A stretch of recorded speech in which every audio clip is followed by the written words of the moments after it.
This is the story of my Fiero. In 2019, I decided I really wanted a Fiero, so I saved $50 to $100 per paycheck, and on December 19th of 2019, I bought my very own Fiero. It was a GT, automatic unfortunately, but I was ecstatic. I was so happy. My Fiero had such features as a broken sail panel, a really ghetto push-button starter in the engine bay, a working left tail lamp, but a broken right tail lamp, power windows that actually worked, power mirrors that actually worked, one working pop-up headlight, which was just a relay to fix that, a missing fender, and a missing wiper. First off, I added a wiper to the Fiero, and the wipers for now worked great.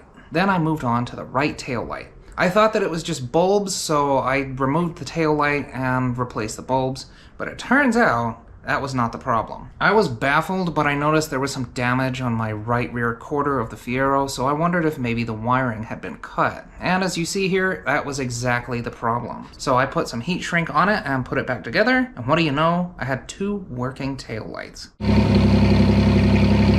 The wiring did look cut, and this guy had taken it to a mechanic a lot of times, and I'm wondering if his mechanic, cut it so he would have more work. That was a common theme with a Fiero. Sketchy work that would need future repairs. Next up was the air filter. It was absolutely disgusting, so I got a K&N drop-in filter. The coil also left much to be desired, so I replaced that.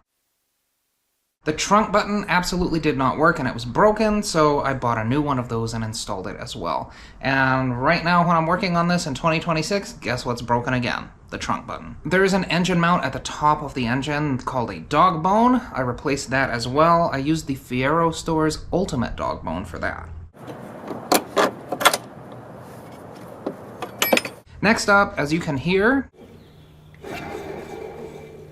the alternator was absolute trash, so I upgraded it to the Bosch AL650N, which is an upgraded alternator. And while I was there, I added a pulley that's supposed to reduce the squeal when your Fiero starts up. It still squeals to this day. Who knows, man? Then I drove it every day to work. I put about 15,000 miles on it, and then the worst thing that could have happened, happened. I was getting onto the freeway where the speed limit is 75, the ball joint on the front right snapped. It sat for a little bit, then I bought a massive amount of parts and got to work again. Now, I don't know if you suffer from I might as well disease or while I'm there syndrome, but I do. So with that in mind, I replaced the top hat for each strut. I also upgraded to Eibach lowering springs. I painted them red, and then I popped in new struts and shocks all the way around. While I was there, I did polyurethane bushings on the control arms, and I upgraded the brakes to a vented style brake from the Cavalier or Grand Am. This means that I lose my parking brake functionality, but I do not care. Don't fight with me about that. After that, I drove it everywhere again. It was my daily driver. I took this Fiero beautiful places. I went to the mountains quite often, and I got some fantastic photos of this thing. And it was my beloved. I really did enjoy driving this car. And in about 2022, the Fiero started to run terribly. And it just kind of sat in my backyard. And then I got a property, and I decided, well, it's better to have it down there than up here.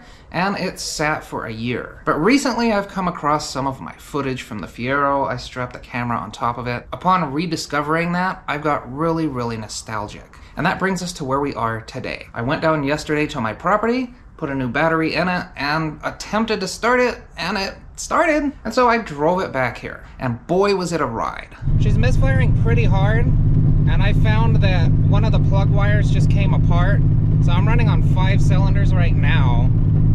But I'm just hoping that I can get home and then have someone drop me off back to pick up my white truck. And I don't know if there's a light flashing here. I don't know what that is. It only flashes for a second, and by the time I look down, it's not on anymore.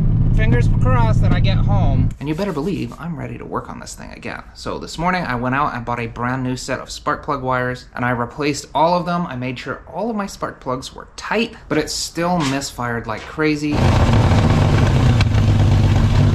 And now I'm starting to think that there's something wrong with the valve train. So I'm gonna get to work, and that's gonna be all for this video. Be on the lookout for more Fiero videos in the future, because I wanna make this thing a daily driver again. And I have some ideas that might involve carbon fiber, an engine swap, and so on and so forth, at least when the funds become available. Now, if you excuse me, I'm gonna get to work.